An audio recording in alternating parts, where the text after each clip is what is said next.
إن الحمد لله نحمده ونستعينه ونستغفره ونؤمن به ونتوكل عليه ونعوذ بالله من شرور أنفسنا ومن سيئات أعمالنا من يهده الله فلا مضل له ومن يضلل فلا هادي له وأشهد أن لا إله إلا الله وحده لا شريك له وأشهد أن محمدا عبده ورسوله أرسله بالهدى ودين الحق ليظهره على الدين كله ولو كره المشركون اللهم صل على محمد وعلى آل محمد كما صليت على إبراهيم وعلى آل إبراهيم إنك حميد مجيد أما بعد فإن خير الكلام كلام الله وخير الهدي هدي محمد صلى الله عليه وسلم وشر الأمور محدثاتها وكل محدثة بدعة وكل بدعة ضلالة وكل ضلالة في النار أعوذ بالله من الشيطان الرجيم بسم الله الرحمن الرحيم يا أيها الذين آمنوا اتقوا الله حق تقاته ولا تموتن إلا وأنتم مسلمون يا أيها الذين آمنوا اتقوا الله وقولوا قولا سديدا يصلح لكم أعمالكم ويغفر لكم ذنوبكم ومن يطع الله ورسوله فقد فاز فوزا عظيما يا أيها الناس اتقوا ربكم الذي خلقكم من نفس واحدة وخلق منها زوجها وبث منهما رجالا كثيرا ونساء واتقوا الله الذي تساءلون به والأرحام إن الله كان عليكم رقيبا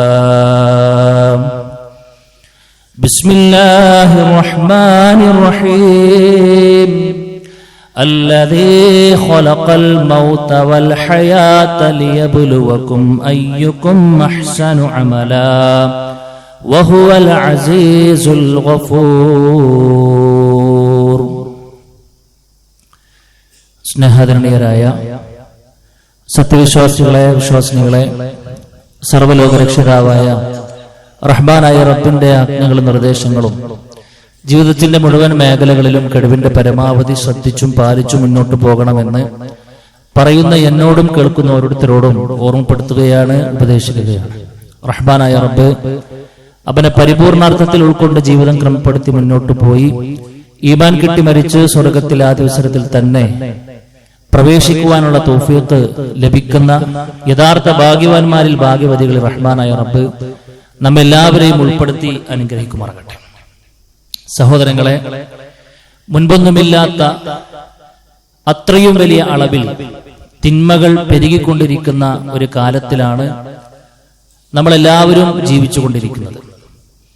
അതിന്റെ എല്ലാം ഒരു പ്രശ്നം ഏത് പ്രായത്തിലുള്ള ആളുകളെയും സാരമായി ബാധിച്ചുകൊണ്ടിരിക്കുന്നു എന്നതാണ് സത്യം.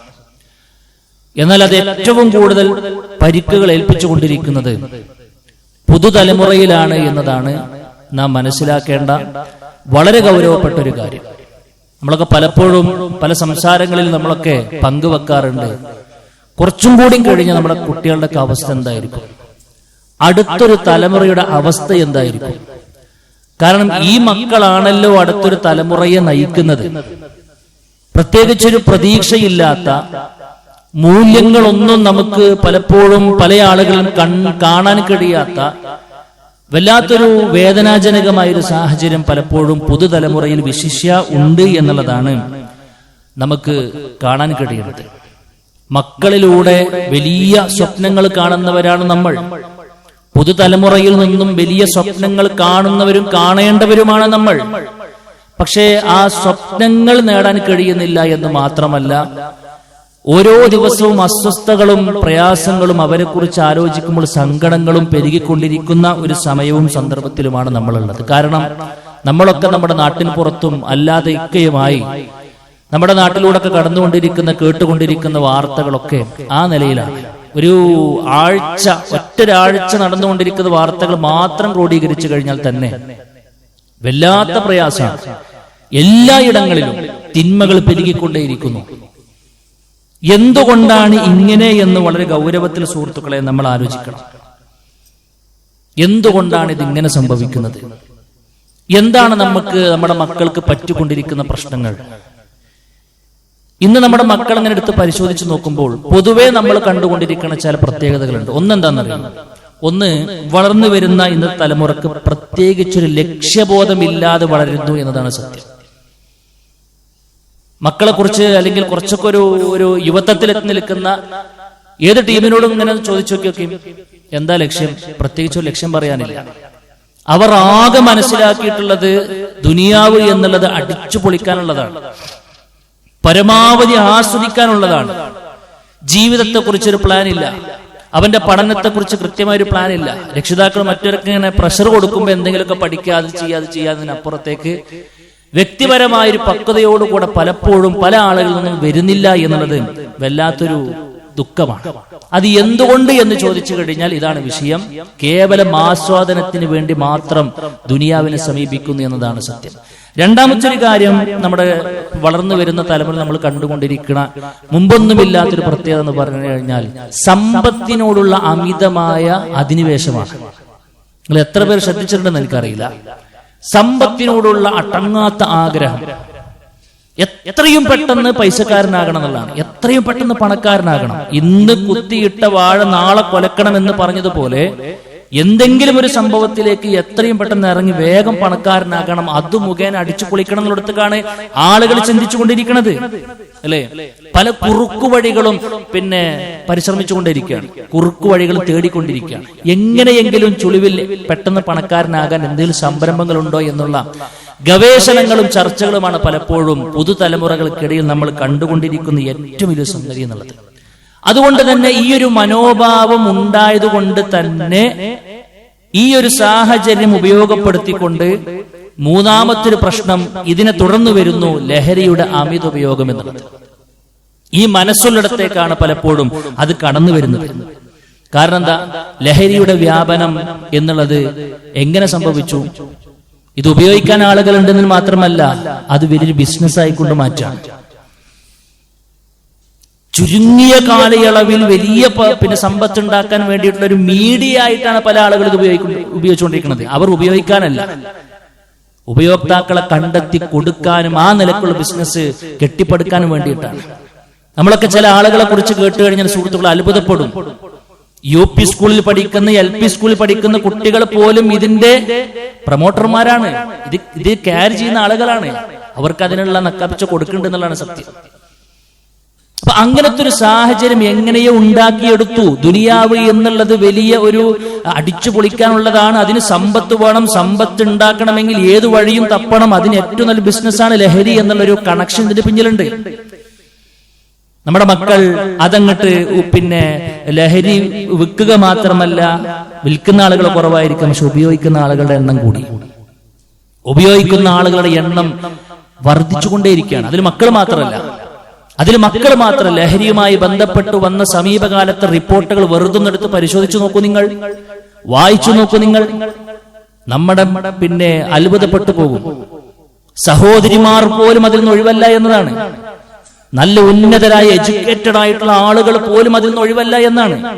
സമൂഹത്തെ മുന്നിൽ നിന്നും നയിക്കുന്ന വിദ്യാസമ്പന്നരായ ഡോക്ടർമാരും എഞ്ചിനീയർമാരും തുടങ്ങിയിട്ടുള്ള ഹൈ പ്രൊഫഷൻ രംഗത്ത് തിളങ്ങി നിൽക്കുന്ന നാടിന്റെ നഗരത്തിന്റെ നട്ടെല്ലുകളായി വർത്തിക്കുന്ന ആളുകൾ പോലും ഈ നീരാളിപ്പിടുത്തത്തിലാണുള്ളത്. ഈ ഒരു സമൂഹത്തിൽ നിന്നും സുഹൃത്തുക്കളെ എന്ത് നന്മയാണ് നമ്മൾ കണ്ടുകൊണ്ടിരിക്കുന്നത്? ഒരു നന്മയില്ല എന്ന് മാത്രമല്ല, തിന്മ എമ്പാടുമുണ്ട് എന്നുള്ളതല്ലേ സത്യം. ലഹരി എന്ന് കേൾക്കുമ്പോൾ പോലും 2-3 പേരുകൾ നമ്മുടെ എല്ലാവരുടെയും മനസ്സിലേക്ക് വന്നു കഴിഞ്ഞു. ആ പേര് ഞാൻ ആവർത്തിക്കുന്നില്ല. സ്വന്തം ഉമ്മാനെ, സ്വന്തം കുഞ്ഞനുജനെ, അല്ലെ, സ്വന്തം വാപ്പാന്റെ പ്രായമുള്ള, ഉമ്മാന്റെ പ്രായമുള്ള, വല്യമ്മാനടക്കം നിഷ്കരണം ഒരേ ദിവസം ഒരേ സമയം. ആ കൈകൾക്ക് എങ്ങനെ പവർ വന്നു? ഒറ്റ കാരണമേ ഉള്ളൂ, അവന്റെ ഉള്ളിൽ കിടക്കുന്ന ലഹരിയാണ് കാരണം, അല്ലേ? സഹപാഠികളെ, ആ കുട്ടികളെ, ഒരു സുഹൃത്ത് മരണപ്പെട്ടതിന്റെ ശേഷമുള്ള അവർ പരസ്പരം അയച്ച വോയിസുകൾ നമ്മൾ കേട്ടില്ലേ? ഒരു കുട്ടിയെ കൊന്നു തീർത്തിട്ട് ലാഘവമില്ലാത്ത രൂപത്തിലുള്ള ഒരു ലാഘവത്വം കാണിക്കുന്നില്ലല്ലോ. ഒരു പേടിയും ബേജാറും ഇല്ലാത്ത രൂപത്തിലുള്ള സംസാരങ്ങൾ സംസാരിക്കാൻ 10ാം ക്ലാസ്സുകാരനക്ക് കഴിഞ്ഞിട്ടുണ്ടെങ്കിൽ സുഹൃത്തുക്കളെ, എന്താണ് അതിന്റെ കാരണം എന്ന് വളരെ ക്ലിയർ ആണ്. നമ്മൾ ഇന്ന് അനുഭവിച്ചുകൊണ്ടിരിക്കുകയാണ്.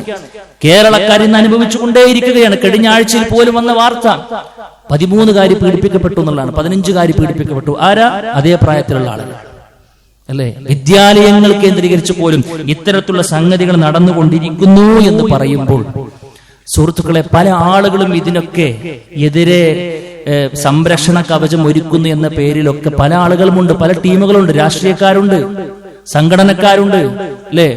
പിന്നെ ഭരണകർത്താക്കളൊക്കെ ഉണ്ട്. ഓരോന്നും പല ഇങ്ങനത്തെ വാർത്തകളൊക്കെ ഉണ്ടാക്കുമ്പോൾ ഉണ്ടായി വരുന്ന സമയത്ത് പിന്നെ ഇങ്ങനെ ഉണ്ടാകാതിരിക്കാനുള്ള പല സ്റ്റെപ്പുകളുമായിക്കൊണ്ട് നിരന്തരമായിക്കൊണ്ട് ക്യാമ്പയിനും മറ്റുമൊക്കെ ആയിക്കൊണ്ട് ആളുകൾ കടന്നു വരുന്നു, എന്തൊക്കെയോ ചെയ്തുകൊണ്ടിരിക്കുന്നു, നിരന്തരമായിക്കൊണ്ട് ചെയ്തുകൊണ്ടിരിക്കുന്നു. പക്ഷേ ഒന്നും കുറയുന്നില്ല. അപ്പൊ എന്താ പ്രശ്നം? അവിടെയാണ് നമുക്ക് ചില കാര്യങ്ങൾ ചെയ്യാനുള്ളത്. ഇതിനെതിരെ പിന്നെ ക്യാമ്പയിനുകൾ സംഘടിപ്പിക്കാത്ത ടീമുകളില്ല, ഇതിനെതിരെ മുദ്രാവാക്യം പറയാത്ത ആളുകളില്ല, റാലികൾ സംഘടിപ്പിക്കാത്ത ആളുകളില്ല. എല്ലാവിധ കാര്യങ്ങളും ചെയ്യുന്നുണ്ട്, പക്ഷെ ഒട്ടും കുറവില്ല. എന്തേ കാരണം? പലപ്പോഴും എന്താ പ്രശ്നം എന്നറിയോ? ഒരു മരം അതിങ്ങനെ വളർന്ന് നമ്മുടെ വീട്ടിലേക്ക് ഇങ്ങനെ വന്ന് ഇങ്ങനെ ജനലിന്റെ ഉള്ളിൽ കൂടെ ഇങ്ങനെ വീട്ടിന്റെ ഉള്ളിൽ അസ്വസ്ഥപ്പെടുത്തുകൊണ്ടിരിക്കുകയാണെന്നുണ്ടെങ്കിൽ പല ആളുകളും എന്താ ചെയ്യാ? ആ ഇല ഇങ്ങനെ വെട്ടും, അല്ലെ? ചില്ലകൾ ഇങ്ങനെ വെട്ടും. അപ്പൊ എന്താ ഉണ്ടാകുക? കുറച്ചു കാലത്തേക്ക് ഒരു ആശ്വാസം ഉണ്ടാവും. കുറച്ചു കഴിഞ്ഞാലോ ഒരു മഴ വന്നു കഴിഞ്ഞാൽ അതിനേക്കാൾ വേഗത്തിൽ വീണ്ടും അതേപോലെ തന്നെ വരുന്നതാണ്. ഈ മുകളിലെ ചില്ലകൾ വെട്ടുകലാണ് പലപ്പോഴും നമ്മളെ നാട്ടിൽ നടന്നുകൊണ്ടിരിക്കുന്ന പല ക്യാമ്പയിനുകളും മറ്റുമൊക്കെ നടന്നുകൊണ്ടിരിക്കുന്നത്. പക്ഷെ നമ്മൾ ചെയ്യേണ്ട എന്താണെന്നറിയോ? നമ്മൾ ആ ചില്ല വെട്ടുന്ന പരിപാടിയല്ല, അതിന്റെ അടിവേരിറക്കാൻ നമുക്ക് കഴിയണം. ഇസ്ലാം ആ നിലക്കാണ് എല്ലാ കാര്യത്തെയും പരിഹരിച്ചിട്ടുള്ളത്. ഇസ്ലാം എന്നുള്ളത് സുഹൃത്തുക്കളെ നമ്മുടെ ജീവിതത്തിൽ നമുക്ക് പ്രാക്ടീസ് ചെയ്യാൻ പറ്റുന്ന ഒരു കാര്യമാണ്, ഒരു ആശയമാണ്. ഇതിനേക്കാൾ മോശമായ ഒരു ജനപദത്തിലേക്കല്ലേ മഹാനായ റസൂൽ കരീം സ്വല്ലല്ലാഹു അലൈഹി വസല്ലം വന്നത്? ഘട്ടം ഘട്ടമായി കൊണ്ട് അവരെ പിന്നെ പരിവർത്തിപ്പിക്കാനുള്ള കാരണം എന്താ? ഇസ്ലാമിന്റെ ഓരോ ആദർശങ്ങളുമാണ്. അതുകൊണ്ട് അതാണ് യഥാർത്ഥത്തിലുള്ള പരിഹാരം എന്ന് നമുക്കൊരു ബോധം ഉണ്ടാകണം സുഹൃത്തുക്കളെ.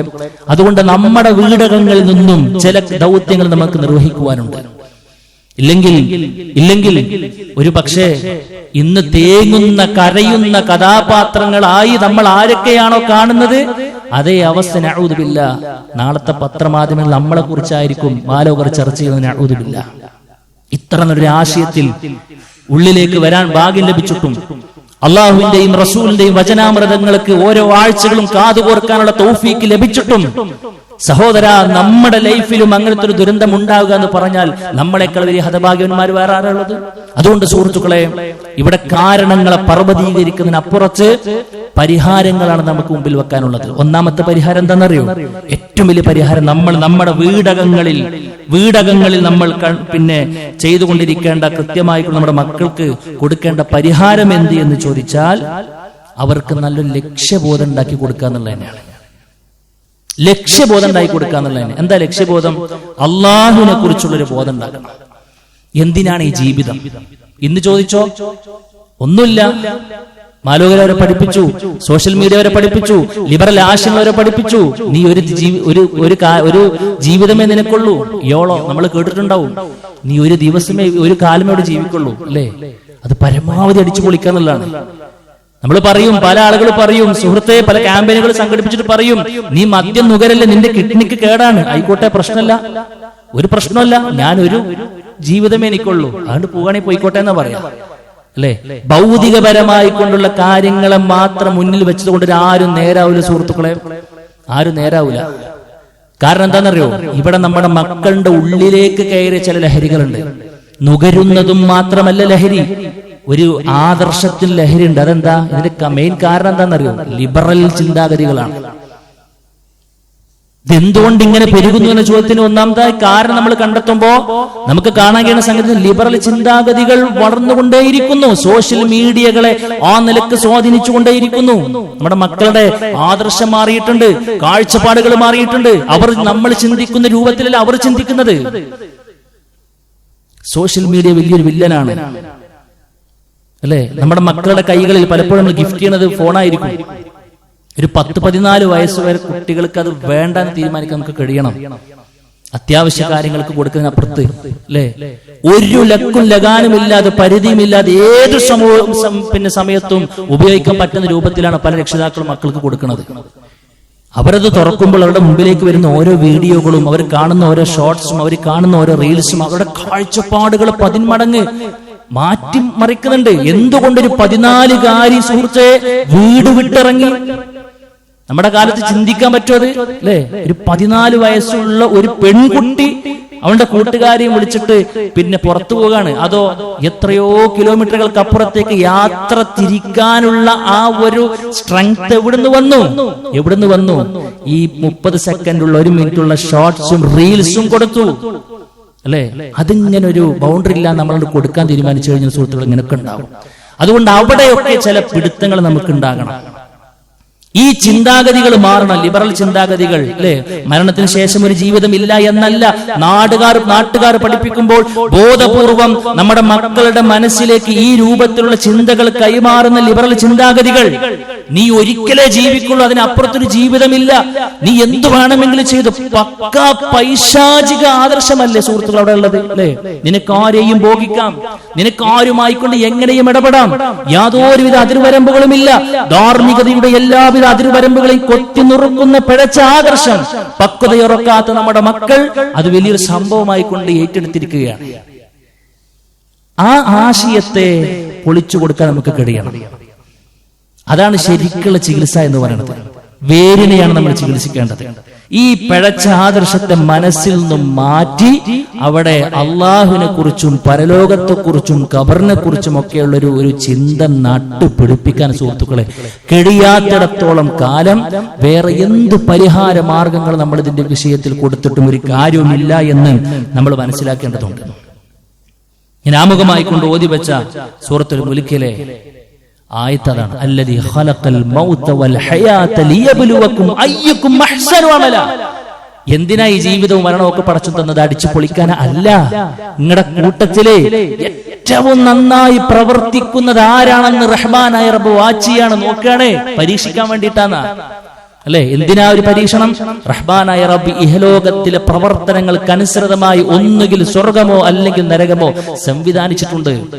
മരണത്തോടുകൂടെ തുടങ്ങുന്ന ഈ യഥാർത്ഥ ലോകത്തിലേക്ക് നമ്മൾ നയിക്കപ്പെടുമെന്നും മരണത്തിനപ്പുറത്തൊരു രക്ഷയും ശിക്ഷയും ഉണ്ട് എന്നും ഓരോ വാക്കുകൾക്കും ഓരോ പ്രവർത്തനങ്ങൾക്കും ഓരോ നോട്ടങ്ങൾക്ക് പോലും റഹ്മാനായ റബ്ബിന്റെ മുമ്പിൽ വിചാരണക്ക് വിധേയമാകേണ്ടി വരുമെന്നും നിന്റെ ആരോഗ്യവും നിന്റെ സമ്പത്തും നിന്റെ ആയുസ്സും എല്ലാം റഹ്മാനായ റബ്ബ് ഓരോന്നായിക്കൊണ്ട് ചോദിക്കുമെന്നും അവിടെ കൃത്യമായി മറുപടി പറയാൻ കഴിയാത്തവരൊക്കെയും ആ ഭീതിജനകമായ നരകത്തിലേക്ക് ആപതിക്കും എന്ന ഒരു റിയാലിറ്റി അത് നമ്മുടെ മക്കൾക്ക് കൊടുക്കാൻ നമുക്ക് കഴിയണം. പിഞ്ചു മക്കളെ പോലും മഹാനായ ലുഖ്മാൻ അലൈഹി സ്വലാത്തു വസ്സലാം എന്ന പിതാവ് വിളിച്ചില്ലേ, യാ ബുനയ്യ ഇന്നഹാ ഇൻ തകു മിസ്ഖാല ഹബ്ബത്തിൻ മിൻ ഖർദലിൻ ഫതകുൻ ഫീ സഖറത്തിൻ ഔ ഫീസ് സമാവാതി ഔ ഫിൽ അർളി യഅതി ബിഹാ അല്ലാഹ്. പൊന്നുമോനെ, നീ അറിയണം ഒരു കാര്യം. എന്റെ കുട്ടി വാപ്പാന്റെ കണ്ണ് വെട്ടിച്ചാലും ഉമ്മച്ചിന്റെ കണ്ണ് വെട്ടിച്ചാലും നാട്ടുകാരുടെ കണ്ണ് വെട്ടിച്ചിട്ട് ഒരു തെറ്റ് ചെയ്തു, അത് നീ ആകാശ ഭൂമി ലോകത്ത് എവിടെ കൊണ്ടുപോയി വെച്ചാലും, ഒരു കറുത്ത പാറക്കെട്ടിന്റെ ഉള്ളിൽ നീ കൊണ്ടുപോയി ചെയ്താലും വെച്ചാലും അത് റഹ്മാനായ റബ്ബ് കൊണ്ടുവരുട്ടോ എന്ന ഒരു ആശയം മക്കൾക്ക് കൊടുക്കാൻ കഴിയണം. നമ്മളെ പേടിച്ചിട്ടാകരുത്. അങ്ങോട്ട് പോയ വാപ്പഞ്ഞ് ആ ലഹരി നുകർന്നത് അറിഞ്ഞു കഴിഞ്ഞാൽ പ്രശ്നമാണ്. അല്ല, വാപ്പ അറിഞ്ഞാലല്ല പ്രശ്നം, അറിഞ്ഞാലല്ല പ്രശ്നം, എന്റെ റബ്ബറിഞ്ഞാൽ അത് പ്രശ്നമാണ് എന്നിടത്തേക്ക് ഉയരാൻ ആ ഒരു ആശയം നമ്മുടെ മക്കൾക്ക് ഇട്ടുകൊടുക്കാൻ നമുക്ക് കഴിയണം. ഇന്ന റബ്ബക ലബിൽ മിർസാദ് അല്ലേ, എല്ലാം വീക്ഷിച്ചുകൊണ്ടിരിക്കുന്ന റബ്ബുണ്ട് നിനക്ക്. നീ എവിടെ പോയാലും, നീ ബാത്റൂമിലാണെങ്കിലും, നീ രഹസ്യ ജീവിതത്തിലാണെങ്കിലും, കഥകടച്ച് ഫാൻ ശക്തമായ രൂപത്തിലിട്ട് പുതപ്പിന്റെ ഉള്ളിൽ നീ ചുരുണ്ടുകൂടി പല അശ്ലീല സൈറ്റുകൾ നിന്റെ വിരൽത്തുമ്പിലേക്ക് പ്രവേശിക്കാൻ നിന്റെ വിരൽത്തുമ്പുകൾ ചലിക്കുന്നതൊക്കെയും കണ്ടുകൊണ്ടിരിക്കുന്ന ഒരു റബ്ബുണ്ട് നിനക്ക് എന്ന ബോധം കൃത്യമായി കൊണ്ട് കൊടുക്കാൻ നമുക്ക് കഴിയുന്നിടത്ത് ഇതിന് പരിഹാരമുള്ളൂ സുഹൃത്തുക്കളെ, പരിഹാരമുള്ളൂ. ആ ഒരു ഇറക്കം നമ്മുടെ മക്കൾക്ക് ഇട്ടുകൊടുക്കാൻ മാതാപിതാക്കൾ എന്നുള്ള നിലക്ക് നമുക്ക് കഴിയണമെന്നുള്ളതാണ് സൂചിപ്പിക്കുവാനുള്ളത്. അതിനുവേണ്ടിയായിരിക്കണം നമ്മൾ പരിശ്രമിക്കേണ്ടത്. അതിനാണ് ഒരു നീണ്ട ബാല്യം റഹ്മാനായ റബ്ബ് മനുഷ്യർക്ക് മാത്രം സംവിധാനിച്ചത്. അള്ളാഹുവിന്റെ സൃഷ്ടികൾ വേറൊരു ടീമിനുമില്ല. നീണ്ട ബാല്യമുണ്ടോ? ഒരു കോഴിക്കുഞ്ഞ് പിറവിയെടുത്ത് മാസങ്ങൾക്കപ്പുറത്ത് സ്വന്തം കാലിൽ നിൽക്കാനായി. ഒരു ആട്ടിൻകുട്ടി പിറവിയെടുത്ത് കുറച്ചു കാലം കഴിയുമ്പോൾ അവൻ അവന്റെ പാട്ടിന് പോകാനായി, ഇൻഡിപെൻഡന്റ് ആയി. ആരെയും ആശ്രയിക്കാതെയാണ് അവന്റെ ജീവിതം. മനുഷ്യനോ നീണ്ടു നിവർന്നൊന്ന് കടക്കണമെന്നുണ്ടെങ്കിൽ തന്നെ 6 മാസം 7 മാസം ഒക്കെ നീച്ച് നിൽക്കണമെങ്കിൽ തന്നെ വർഷങ്ങൾ കഴിഞ്ഞു. ഒന്ന് ഓടണമെങ്കിൽ വർഷങ്ങൾ കഴിഞ്ഞു അല്ലെ? ഒന്ന് സ്വതന്ത്രനായിക്കൊണ്ട് 2 കാലിൽ നിൽക്കണമെങ്കിൽ 20 വർഷങ്ങൾ കഴിയും.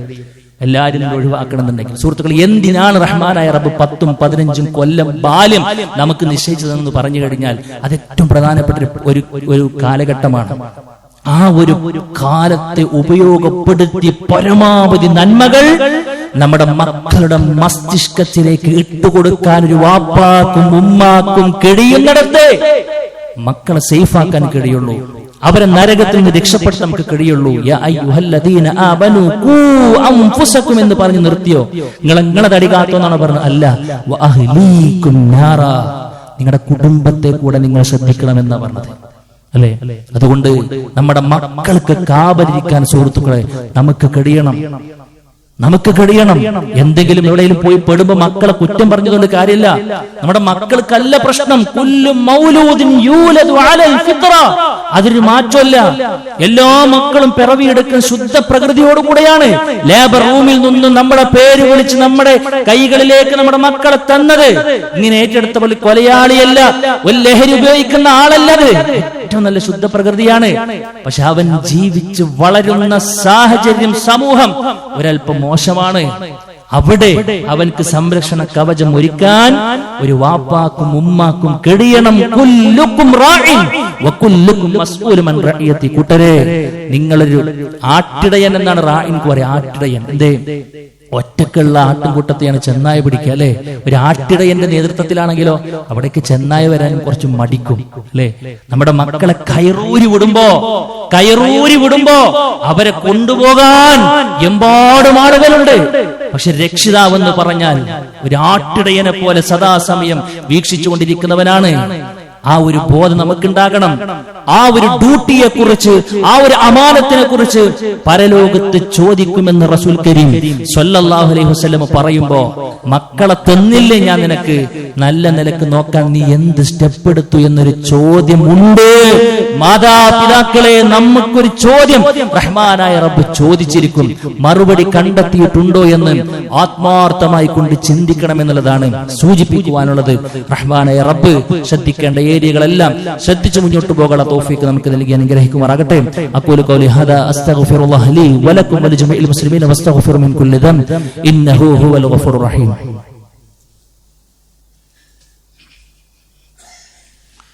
അൽഹംദുലില്ലാഹി വഹ്ദഹു വസ്സലാത്തു വസ്സലാമു അലാ മൻ ലാ നബിയ്യ ബഅദഹു. അല്ലാഹു സുബ്ഹാനഹു വ തആലയുടെ നിയമങ്ങളും നിർദ്ദേശങ്ങളും പാലിച്ചുകൊണ്ട് ജീവിക്കണമെന്ന് വീണ്ടും ഓർമ്മപ്പെടുത്തിയാണ്. സുഹൃത്തുക്കളെ, നമ്മുടെ മക്കളെ വളർത്തുന്നിടത്ത് നാം വളരെ ഗൗരവത്തിൽ ശ്രദ്ധിക്കേണ്ട ഏറ്റവും പ്രധാനപ്പെട്ട ഒരു കാര്യമാണ് അവരുടെ ഒരു ഒഴിവ് സമയം അവർക്ക് നന്മകൾക്കുള്ള വേദി ഒരുക്കി കൊടുക്കണം എന്നുള്ളതാണ്. പലപ്പോഴും ഒഴിവ് കിട്ടുന്നിടത്താണ് പിശാച് നന്മക്കുള്ള അജണ്ട ഇല്ല എങ്കിൽ പിശാച് ആ ഒരു അവസരം അവരെ പഴപ്പിക്കാൻ വേണ്ടി എടുക്കുമെന്നാണ്. അതുകൊണ്ട് നന്മകൾക്കുള്ള ഒരു അജണ്ടകൾ അവർക്ക് ഇട്ടുകൊടുക്കാൻ നമുക്ക് കഴിയണം. നല്ല ടീമിന്റെ കൂടെ കൂട്ടാൻ അവർക്ക് കഴിയണം. നമ്മുടെ ഇഷ്ടം സ്റ്റുഡൻസ് ആ ഒരു രംഗത്ത് നമ്മുടെ മക്കൾക്കുള്ള ഏറ്റവും നല്ല സംരക്ഷണ കവചം ഒരുക്കുകയാണ്. ഈ വിദ്യാർത്ഥി കൂട്ടായ്മയെ നിങ്ങൾ അറിഞ്ഞിട്ടുണ്ടോ? അതിനെക്കുറിച്ച് നിങ്ങൾ പഠിച്ചിട്ടുണ്ടോ? അവരുടെ ഓരോ പ്രവർത്തനങ്ങളും നിങ്ങൾ അറിഞ്ഞിട്ടുണ്ടോ? സുഹൃത്തുക്കളെ, LP തലം മുതൽ ചെറിയ മക്കൾ ഇങ്ങനെ ആ ഒരു മദ്രസയിലേക്ക് പോകുന്ന മക്കൾക്ക് ആ ഒരു ഘട്ടം മുതൽ വ്യത്യസ്തങ്ങളായ പ്രോഗ്രാമുകളാണ്. അവർ ആ സമയത്ത് പാട്ടിലൂടെയും കളിയിലൂടെയും കഥകളിലൂടെയും റഹ്മാനായ റബ്ബിനെ കുറിച്ച് അവർ അറിയും. പ്രവാചകനെ കുറിച്ച് അറിയും. നന്മയുടെ മൊഴിമുത്തുകൾ അവർക്ക് കിട്ടുന്ന ഒട്ടേറെ സംരംഭങ്ങളുണ്ട്. UP തലത്തിലുള്ള കുട്ടികൾക്ക് അനുയോജ്യമായ പ്രവർത്തനങ്ങളുണ്ട് അല്ലെ. കുറച്ചങ്ങോട്ട് കഴിയുമ്പോഴേക്കും ഹൈസ്കൂൾ ലെവലിലേക്ക് പോകുമ്പോൾ അവർക്ക് വേണ്ടി മാത്രമുള്ള പ്രോഗ്രാമുകൾ, ടീൻ സ്പേസ് പോലെ, ജാലകം വെക്കേഷൻ ക്യാമ്പുകൾ പോലെയൊക്കെയുള്ള ഒരുപാട് പ്രോഗ്രാമുകൾ. നമ്മളൊക്കെ അതിന്റെ പോസ്റ്ററുകൾ മറ്റുമൊക്കെ കണ്ടൊരു നോർമൽ പോസ്റ്റർ കണ്ടങ്ങോട്ട് പോളിനപ്പുറത്ത് ചിന്തിച്ചിട്ടുണ്ടോ ഇതിൽ എന്റെ മക്കൾക്കുള്ള പരിഹാരമുണ്ട്, എന്റെ മക്കൾക്ക് ഓരോ ഘട്ടത്തിലും എന്തൊക്കെ കൊടുക്കണോ അതിനുള്ള വിഭവങ്ങൾ ഇതിലുണ്ട്, ഉപയോഗപ്പെടുത്താൻ നമുക്ക് കഴിഞ്ഞിട്ടുണ്ടോ എന്ന് ആത്മാർത്ഥമായി കൊണ്ട് ചിന്തിക്കണം സുഹൃത്തുക്കളെ. പലപ്പോഴും 5ാം ക്ലാസ് വരെയൊക്കെ എങ്ങനെയൊക്കെ ഉന്തി പിന്നെ പറഞ്ഞയക്കും മദ്രസയിൽ. പിന്നെ മാതാവിനും പിതാവിനും ഭയങ്കര സാറ്റിസ്ഫിക്കേഷൻ. എന്താ, എന്റെ കുട്ടിനെ മദ്രസയൊക്കെ പറഞ്ഞയച്ചു, വലിയ കാര്യമായി. 5ാം ക്ലാസ് കഴിയുമ്പോഴേക്കും എന്റെ മതപഠനം കഴിഞ്ഞു, പിന്നൊന്നുമില്ല. പക്വത ഉറക്കുന്നതിന് മുമ്പ് എന്തൊക്കെയോ കൊടുത്തു. അത് കഴിഞ്ഞിട്ടൊരു കാലുണ്ടല്ലോ, ഹക്കും ബാത്തിലൊക്കെ ശരിക്കും മനസ്സിലാക്കേണ്ട, പ്രാക്ടീസ് ചെയ്യേണ്ട കാലുണ്ടല്ലോ. പിന്നെ ഒന്നും ഇല്ല എന്നുള്ളിടത്തുള്ളത്. പിന്നെ അവനെ വെറും ഭൗതികത്തിന് വേണ്ടിയിട്ട് പറഞ്ഞയക്കണം. പിന്നെ ഒരു സംരംഭത്തിലേക്കില്ല. ഒരാഴ്ച ഒരു ക്ലാസ് വെച്ചിട്ട് അതിലേക്ക് ക്ഷണിച്ചാൽ പോലും പലപ്പോഴും ട്യൂഷനും മറ്റുമൊക്കെ പറഞ്ഞ് വീണ്ടും രക്ഷിതാക്കൾ തടസ്സം നിൽക്കുന്ന സാഹചര്യമുണ്ട്. സുഹൃത്തുക്കളെ, പാടില്ല. ഒരു കൃത്യമായൊരു സമയം നമ്മുടെ ദീനിലേക്ക് അവരുടെ മനസ്സിനെ അറ്റാച്ച് ചെയ്ത് നിർത്താൻ നമുക്ക് വേണം. സംരംഭങ്ങളുണ്ട്. നമ്മുടെ സിയാറുകൾ അൽഹംദുലില്ലാ നമ്മുടെ ഈ ഒരു പള്ളി കേന്ദ്രീകരിച്ച് അതുമായി ബന്ധപ്പെട്ട പിന്നെ സംഗതികൾ നടക്കുന്നുണ്ട്. നമ്മുടെ കുട്ടികൾ ഉണ്ടോ അതിലെന്നുള്ളത് ആത്മാർത്ഥമായി കൊണ്ട് ആലോചിക്കേണ്ടത്. നമ്മുടെ ഈ ഒരു കൂട്ടായ്മ വിദ്യാർത്ഥികൾക്ക് വേണ്ടി രൂപപ്പെട്ടുള്ള ഈ ഒരു കൂട്ടായ്മ വ്യത്യസ്തങ്ങളായ പ്രോഗ്രാമുകൾ അൽഹംദുലില്ലാ ചെറിയ മക്കൾ മുതൽ അങ്ങോട്ട് ഒരു 10-25 വയസ്സ് വരെയുള്ള സ്റ്റുഡൻസ് എന്നുള്ള ഒരു കാറ്റഗറി അവസാനിക്കുന്ന വരേക്കുമുള്ള ആളുകൾക്ക് വ്യത്യസ്തങ്ങളായ പ്രോഗ്രാമുകൾ നമ്മൾ സംഘടിപ്പിച്ചുകൊണ്ടിരിക്കുക. എന്തിന്? ഒരു കൂട്ടായ്മ വളർത്താനാണോ സുഹൃത്തുക്കൾ? അല്ല, നമുക്കൊക്കെ രക്ഷപ്പെടാൻ വേണ്ടിയിട്ടാ, നമുക്കെല്ലാവർക്കും രക്ഷപ്പെടാൻ വേണ്ടിയിട്ടാ, നമ്മുടെ മക്കൾ നല്ലവരാകാൻ വേണ്ടിയിട്ടാ, നമ്മുടെ മക്കൾ നരകത്തിൽ രക്ഷപ്പെടാൻ വേണ്ടിയിട്ടാ, നാളത്തൊരു തലമുറ നല്ല നിലയ്ക്ക് ചിന്തിക്കാൻ വേണ്ടിയിട്ടാ, നന്മയുടെ വാഹകരാകാൻ വേണ്ടിയിട്ടാ. അതിനായി ഓട്ടങ്ങളൊക്കെ അത് കാണാനും മനസ്സിലാക്കാനും അതിന് സഹായിക്കാനും പ്രാർത്ഥിക്കാനും സുഹൃത്തുക്കളെ നമുക്ക് കഴിയേണ്ടതുണ്ട്. അൽഹംദുലില്ലാ ആ ഓട്ടത്തിന്റെ ഏറ്റവും പ്രധാനപ്പെട്ട ഒരു സ്റ്റെപ്പാണ് ഇൻഷാ അല്ലാഹ് അടുത്ത ഞായറാഴ്ച മെയ് 11 നമ്മുടെ തൊട്ടടുത്തുള്ള പെരിന്തൽമണ്ണ വെച്ച് നടക്കുന്നത്. കേരളക്കരയിലെ എല്ലാ വിദ്യാർത്ഥികളെ മാത്രം വിളിച്ചു വരുത്തിയിട്ട് അവർക്ക് വേണ്ട കൃത്യം ഈ ഒരു കാലഘട്ടത്തിൽ മക്കളെ നമ്മൾ എന്താകണം, നമ്മുടെ റൂട്ട് എന്താകണം, നമ്മുടെ എന്തിനാ ഈ ജീവിതം, നമ്മൾ എന്തൊക്കെ കാര്യങ്ങൾ ശ്രദ്ധിക്കണമെന്ന് ദീനും ദുനിയാവും അവർക്ക് കൃത്യമായ ഒരു കാഴ്ചപ്പാട് കൊടുക്കുന്ന വളരെ മനോഹരമായ ഒരു ദിവസം നമ്മൾ അതിനു വേണ്ടി മാറ്റിവെച്ചിട്ടുണ്ട്. അവിടേക്ക് നമ്മുടെ മക്കൾ എത്തണം സുഹൃത്തുക്കളെ. 8ാം ക്ലാസ് മുതൽ അങ്ങോട്ടുള്ള പിന്നെ PG വരെയുള്ള നമ്മുടെ മക്കൾ, നമ്മുടെ പരിചയത്തിലുള്ള കുട്ടികൾ അവിടെ എത്തണം ഇൻഷാ അല്ലാഹ്. അത് നമ്മളൊരു വലിയൊരു സ്വപ്നമായിക്കൊണ്ട് നമ്മൾ കാണണം എന്നുള്ളതാണ് സൂചിപ്പിക്കുകയാണ്. നമ്മുടെ ആരുടെയൊക്കെയുള്ള പരിധിയിൽ ആ രൂപത്തിലുള്ള കുട്ടികൾ ഉണ്ടെങ്കിൽ ഇന്ന് അത് അവർ രജിസ്റ്റർ ചെയ്യാൻ വാഹന സൗകര്യങ്ങളൊക്കെ ഇവിടെയുണ്ട്. അതുകൊണ്ട് നമ്മുടെ ഒരു ദൗത്യം മനസ്സിലാക്കിയിട്ട് അതിന്റെ കൂടെ നിൽക്കാൻ നമുക്ക് കഴിയണം എന്നുള്ളതാണ് ഒന്നാമതായി കൊണ്ട് സൂചിപ്പിക്കാനുള്ളത്.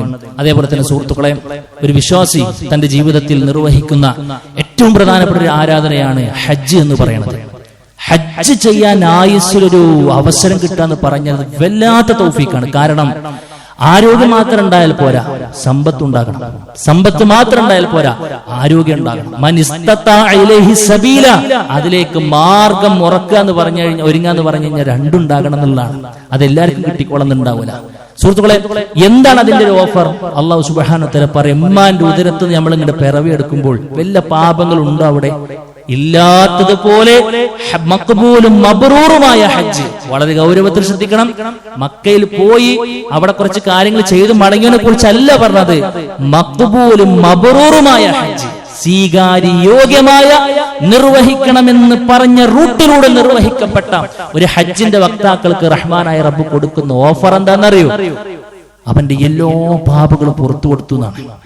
അവനവന്റെ ഉമ്മാന്റെ ഉദരത്തിൽ നിന്ന് പിറവിയെടുക്കുമ്പോൾ പാപങ്ങളില്ലാത്തതുപോലെ ഹജ്ജ് കർമ്മം നിർവഹിച്ചു വരുമ്പോൾ ആകാനുള്ള തൗഫീഖ്, ഒരു ചാൻസ്, മഹത്തരമായ അവസരം റഹ്മാനായ റബ്ബ് ഹജ്ജിലൂടെ നൽകുമ്പോൾ അതൊക്കെ നമ്മുടെ അതിന് പ്രധാനപ്പെട്ട ഒരു സമയത്തും സന്ദർഭത്തിലൊക്കെയാണ് നമ്മൾ ഉള്ളത്. നമ്മുടെ മനസ്സിൽ ആ ഒരു ആഗ്രഹം കയറിയിട്ടുണ്ടോ എന്ന് ആത്മാർത്ഥമായിക്കൊണ്ട് ചെക്ക് ചെയ്യണം സുഹൃത്തുക്കളെ. അതുകൊണ്ട് അതൊക്കെ ഒരു സ്വപ്നമായി നമ്മൾ കാണണം, അതിനുവേണ്ടി പണിയെടുക്കണം, അതിനുവേണ്ടി ആത്മാർത്ഥമായി കൊണ്ട് പ്രാർത്ഥിക്കണം. അതോടൊപ്പം അത് നിർവഹിക്കുവാൻ ഭാഗ്യം ലഭിച്ച ആളുകളുണ്ട്. അവരോട് പറയാനുള്ളത് എന്താണെന്നറിയോ സുഹൃത്തുക്കളെ, അൽ ഇൽമു ഖബ്ലൽ ഖൗലി വൽ അമൽ. എന്തെങ്കിലും ഒരു കാര്യം ചെയ്താൽ മാത്രം പോരാ, ചെയ്യുന്നതിന് മുൻപ് കൃത്യമായ ധാരണ വേണം. നമ്മൾ നോമ്പൊക്കെ എങ്ങനെ നോമ്പറ്റ് നോമ്പാകും? ഇല്ല. അല്ലാഹു റസൂൽ റുബ്ബ സ്വായിമിൻ ഹൽദു മിൻ സിയാമിൽ ജൂഉ വൽ അത്ഷ്. എത്ര നോമ്പുകാരാ ഒലിക്കാ നോമ്പുകൊണ്ട് ആകെ കിട്ടിയത് കുറെ പട്ടിണി ദാഹം സഹിച്ചു തന്നെ അപ്പുറത്ത് ഒന്നും കിട്ടാത്ത മനുഷ്യന്മാരില്ലേ എന്നതുപോലെ എല്ലാ ഏരിയകളിലുമുണ്ട്. അത് ഹജ്ജ് നിർവഹിക്കുന്ന ആളുകളിലുമുണ്ട്. അപ്പൊ അതെന്താ പ്രശ്നം? പല ആളുകളും സുഹൃത്ത് ലക്ഷക്കണക്കിന് വരുന്ന ഹാജിമാർ നഊദു ബില്ലാഹ് പലപ്പോഴും തൗഹീദ് എന്നതാണ് ഇസ്ലാമിന്റെ ഒരു അടിസ്ഥാന ആശയം എന്ന് പറയുന്നത്. റബ്ബിനെ മാത്രം വിളിക്കുക എന്നുള്ളതാണ്. തൗഹീദാണ് ഹജ്ജിന്റെ ഏത് ഭാഗം എടുത്ത് പരിശോധിക്കുമ്പോഴും റബ്ബിനെ മാത്രം വിളിക്കുന്ന ഒന്നേ അതിലുള്ളൂ.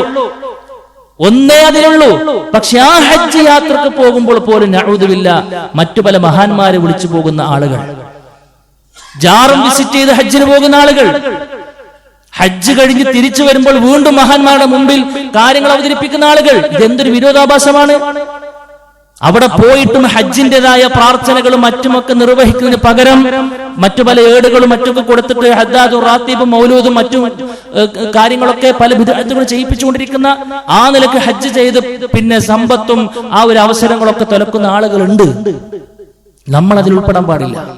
അതുകൊണ്ട് എന്താ അറിയുന്നത്, ഇപ്പോൾ നമുക്ക് നിർവഹിക്കാൻ പ്രധാനപ്പെട്ട ഒരു കാര്യമുണ്ട്. ഇത് പോകുന്ന ആരെങ്കിലും നമ്മുടെ അറിവിലുണ്ടെങ്കിൽ അവർക്കത് നഷ്ടപ്പെടാൻ പാടില്ല സുഹൃത്തുക്കൾ. നമ്മുടെ കൂടി ഒരു ആഗ്രഹമാണ് നമ്മുടെ പരിസരത്ത് നമ്മുടെ അറിവിൽ ആരെങ്കിലും ഹജ്ജിന് പോകുന്നുണ്ടെങ്കിൽ അവർക്ക് സ്വീകരിക്കപ്പെടുന്ന ഒരു ഹജ്ജ് നിർവഹിക്കാനുള്ള ഒരു പ്രാർത്ഥന നമ്മുടെ ഭാഗത്ത് ഉണ്ടാകണം, ഒരു എളിയ പരിശ്രമം നമ്മുടെ ഭാഗത്ത് ഉണ്ടാകണം. എങ്കിൽ നമുക്ക് അവർക്ക് ചെയ്തു കൊടുക്കാൻ പറ്റുന്ന ഏറ്റവും പ്രധാനപ്പെട്ട ഒരു സംഗതി എന്താണെന്നറിയോ, എങ്ങനെയാണ് അത് കൃത്യമായി കൊണ്ട് നിർവഹിക്കുന്നത് എന്നൊരു ക്ലാസ് അവർക്ക് കൊടുക്കാൻ നമുക്ക് പറ്റും അല്ലെ? എന്തൊക്കെ കാര്യങ്ങൾ ശ്രദ്ധിക്കണം എന്നുള്ള കാര്യങ്ങൾക്ക് പറഞ്ഞു കൊടുക്കാൻ പറ്റുന്ന ഒരു സംരംഭം നമുക്ക് സെറ്റ് ചെയ്യാൻ പറ്റും. അൽഹംദുലില്ലാഹ് പാലക്കാട് ജില്ലയിലെ മുഴുവൻ ഹാജിമാരെയും പിന്നെ ആ നിലക്ക് നമ്മൾ ഒരുമിപ്പിച്ച് അവർക്ക് കൃത്യമായി തൗഹീദിലധിഷ്ഠിതമായ ഒരു ശിർക്കും ഖുറാഫാത്തും വരാത്ത ആ രൂപത്തിൽ ഒരു മഖ്ബൂലും മബ്റൂറുമായ ഹജ്ജ് എങ്ങനെ നിർവഹിക്കണമെന്ന കൃത്യമായ ഒരു ക്ലാസ് കൊടുക്കാൻ വേണ്ടി നമ്മൾ തീരുമാനിച്ചിട്ടുണ്ട്.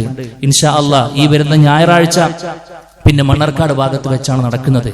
വർഷങ്ങളോളം പിന്നെ ഹജ്ജ് നേതൃത്വം കൊടുത്ത ഒരുപാട് നമ്മുടെ ഉസ്താദുമാർ വരുന്നുണ്ട്. കൃത്യമായി പിന്നെ അവർക്ക് വേണ്ട വിഷ്വലൊക്കെ കൊടുത്ത് അവർക്ക് വേണ്ട എല്ലാ കാര്യങ്ങളും പിന്നെ കൃത്യമായ ഒരു കാഴ്ചപ്പാട് നൽകുന്ന ഒരു സെഷൻ ആയിരിക്കും അത്. അതുകൊണ്ട് സുഹൃത്തുക്കളെ, നമ്മുടെയൊക്കെ അറിവിൽ ആരെങ്കിലും ഉണ്ടെങ്കിൽ അവർക്ക് ആ സംരംഭത്തെ കുറിച്ച് അറിയിച്ചു കൊടുക്കാനുള്ള ഒരു മനസ്സ് നമ്മൾ കാണിക്കണം. ഒരു പക്ഷേ നമ്മൾ അറിയിച്ചത് കാരണം അദ്ദേഹത്തിന് മഖ്ബൂലും മബ്റൂറുമായ ഹജ്ജ് നിർവഹിക്കാൻ അതാണ് കാരണമെങ്കിൽ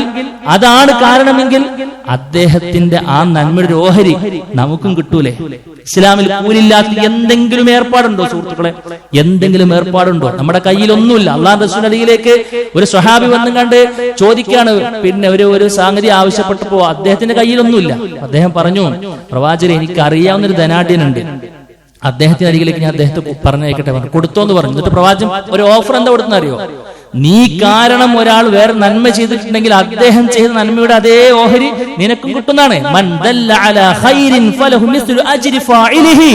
ആരെങ്കിലും നല്ല വഴി പറഞ്ഞു കൊടുത്താൽ പോലും അത് ചെയ്യുന്ന ആളുടെ പ്രതിഫലം ഉണ്ടെന്ന് പറയുമ്പോൾ ഒരു പക്ഷേ സുഹൃത്തുക്കളെ ഹജ്ജിന്റെ കൂലി നമുക്ക് കിട്ടൂലേ? അതുകൊണ്ട് ഒന്ന് ഉണർന്ന് പ്രവർത്തിക്കണം എന്നുള്ളതാണ് സൂചിപ്പിക്കുവാനുള്ള റഹ്മാനായ റബ്ബ് എല്ലാ അർത്ഥത്തിലും ദീനിന്റെ ആശയങ്ങളെയും ദീനിന്റെ ആ ഒരു കൽപ്പനകളെയും ശിരസാവഹിച്ച് മുന്നോട്ട് പോകാനുള്ള തൗഫീക്ക് അല്ലാഹു സുബ്ഹാനഹു വ തആല നമുക്ക് നൽകി അനുഗ്രഹിക്കുമാറാകട്ടെ.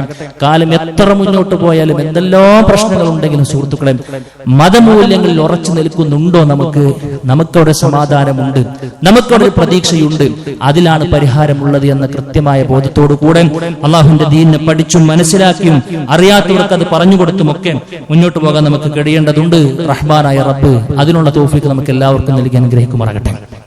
അല്ലാഹുവേ, അറിഞ്ഞും അറിയാതെ വന്നുപോയിട്ടുള്ള ചെറുതും വലുതുമായ തെറ്റുകൾ, കുറ്റങ്ങൾ വിട്ടുപുറത്ത് മാപ്പാക്കി തരണമേ റഹ്മാനെ.